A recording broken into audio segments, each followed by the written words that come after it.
दा बेनिखायनो जों कास्टम बिथांखौ जों खावलायगोन बिथाङा बे एबसुखौ नंबां जाबां राजनिति खालामदों होननायखौ बन्द' खालामनांगौ आरो बिथाङा जे एबसुनि आफादगिरिखौ ठाट्टा होनानै जे बुंनाय बेखौ बन्द' खालामनांगौ बिथांमोनाबो आवाज खालामनांगौ सासे बर'निफ्रायनो फैनाय दा बे हिसाबै बिथांमोना जायखि राजनितिकआव थाया मानो दिनै जाथिया जिहेतु खैफोदाव दं बेनि थाखाय बिथांमोना बादा होनो गसंनांगौ बादा होनो बिथांमोना जुजिनांगौ जों बेखौ खावलायगोन आरो जोङो खावलायगोन बेखौबो खावलायबावगोन जे बिटिसि सरकारा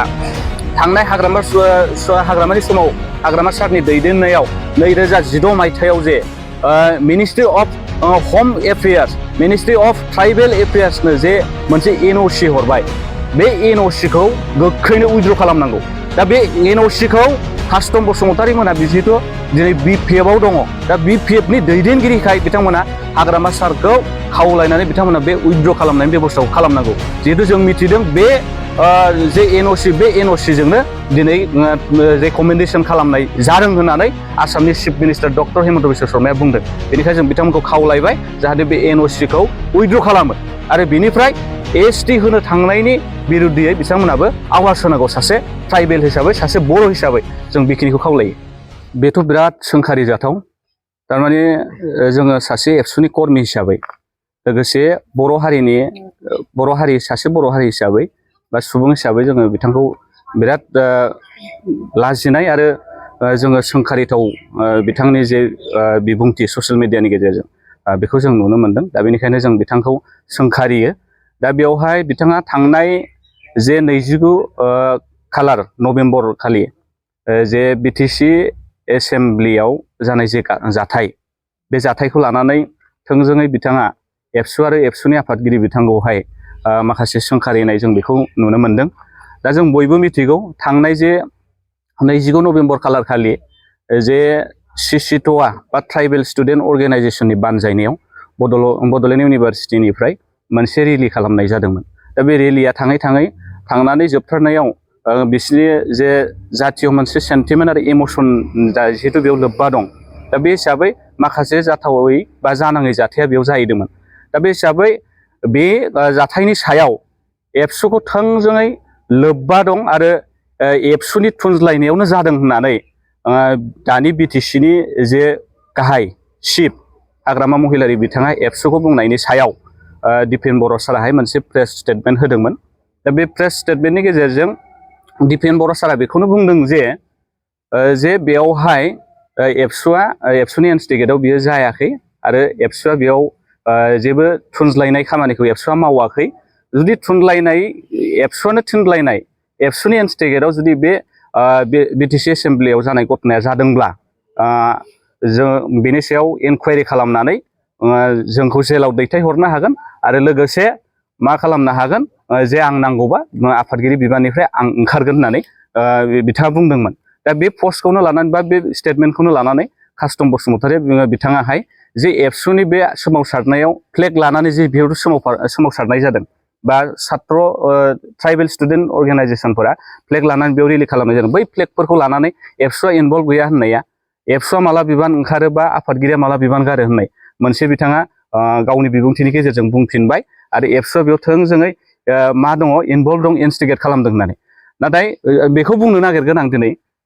जिहेतु जों मिथिगौ ट्राइबेल स्टुडेन्ट अर्गेनाइजेसना बेखौ बानजायदों बड'लेण्ड इउनिभारसिटिनिया बेयाव इउनिट एबसु थायो बड'लेण्ड इउनिभारसिटियाव दा बियो ट्राइबेलनि मोनसे बिराद गिदिर इस्यु दा बे इस्युखाय इउनिट एबसुआ बेयावहाय जेबो कनसेन्ट गैयालासे गावसोर बिथांमोना बाहागो लादों एस ए ट्राइबेल स्टुडेन्ट हिसाबै दा बेखौ बिथाङा मिथिनांगौमोन आरो लोगोसे बे हिसाबैनो जिहेतु इउनिट एबसु दंखायो एबसुआ ओंखारलांफाबाय नाथाय बेयाव मोननै डिफारेन्स बाथ्रा दङ जोंनि आफादगिरिया होनदों इनस्टिगेट खालामनाय जे इनस्टिगेट खालामनाय जुदि दङब्ला एबसुआ इनस्टिगेट जुदि खालामनाय दंब्ला बे घटनाखौ खालामनानै इनस्टिगेट खालामनाय दंबा बेनि थाखाय जोंनि सायाव एक्सन लानो हागोन बा आङो आफादगिरि बिबाननिफ्राय रिजाइन होगोन होननानै नाथाय जाय बाथ्राखौ बुंबाय थादों बिथाङा इनभल्भमेन्टनि बाथ्राखौ कास्टम बसुमतारी बै फ्लेगखौ लानानै दा जों बेखौनो बुंगोन बिथाङा बे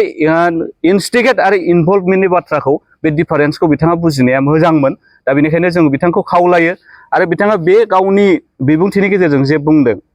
जे एबसुआ जेबो खामानि गैयाबा मा खालामनांगौ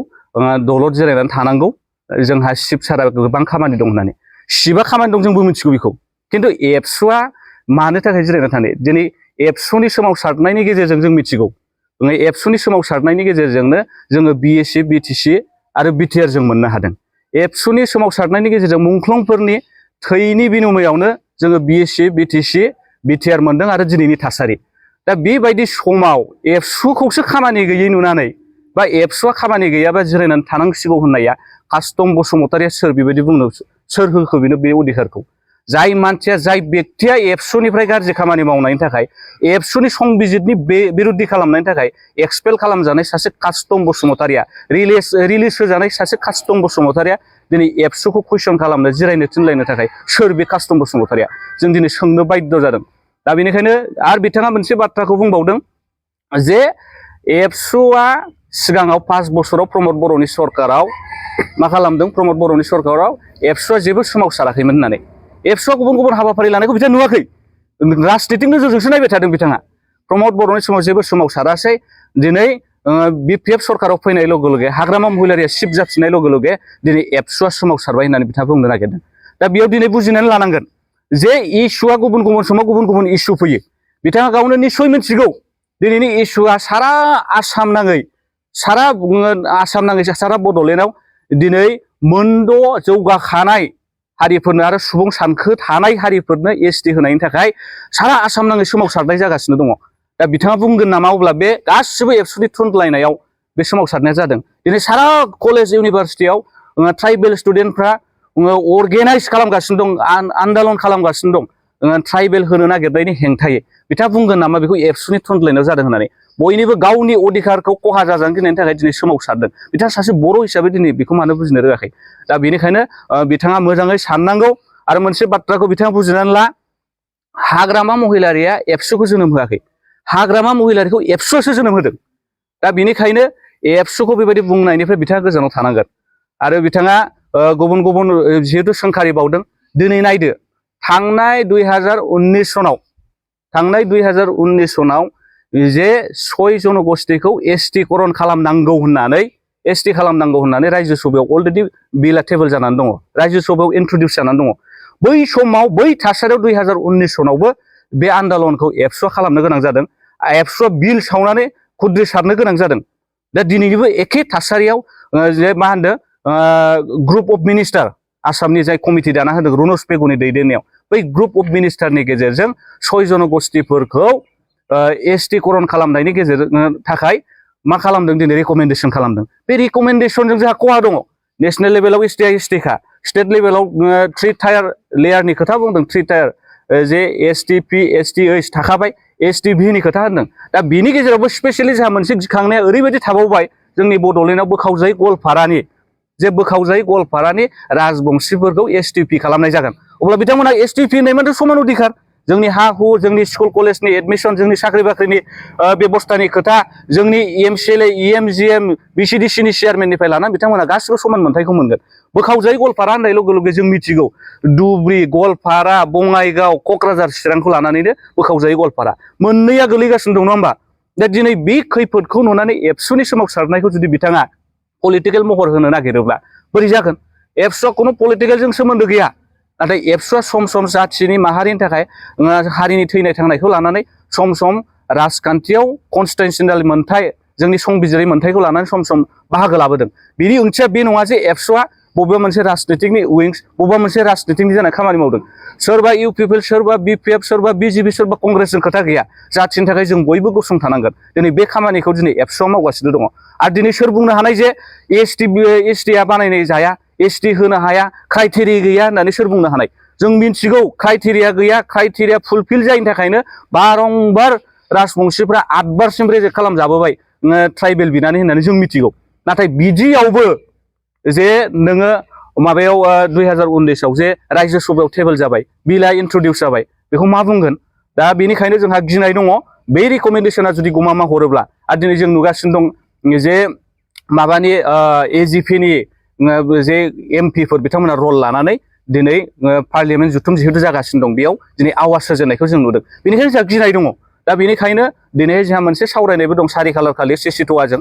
दा बेनिखायनो जों कास्टम बिथांखौ जों खावलायगोन बिथाङा बे एबसुखौ नंबां जाबां राजनिति खालामदों होननायखौ बन्द' खालामनांगौ आरो बिथाङा जे एबसुनि आफादगिरिखौ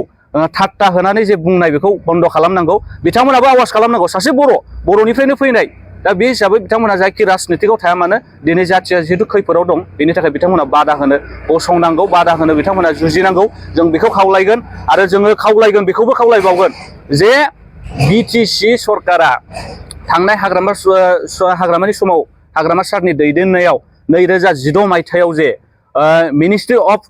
हम एफेयार्स मिनिस्ट्रि अफ ट्राइबेल एफेयार्सनो जे मोनसे एनअसि हरबाय बे एनअसिखौ गोख्रैनो उइथड्र खालामनांगौ दा बे एनअसिखौ कास्टम बसुमतारी मोनहा जिहेतु दिनै बिपिएफआव दङ दा बिपिएफनि दैदेनगिरिखाय बिथांमोना हाग्रामा सारखौ खावलायनानै बिथांमोना बे उइथड्र खालामनायनि बेबस्थाखौ खालामनांगौ जिहेतु जों मिथिदों बे जे एनअसि बे एनअसिजोंनो दिनै रेकमेन्डेसन खालामनाय जादों होननानै आसामनि chief minister doctor Himanta Biswa शर्माया बुंदों बेनिखायनो जों बिथांमोनखौ खावलायबाय जाहाथे बे एनअसिखौ उइथड्र खालामो आरो बेनिफ्राय एसटि होनो थांनायनि बिरुद्धियै बिथांमोनाबो आवाज होनांगौ सासे ट्राइबेल हिसाबै सासे बर' हिसाबै जों बेखिनिखौ खावलायो।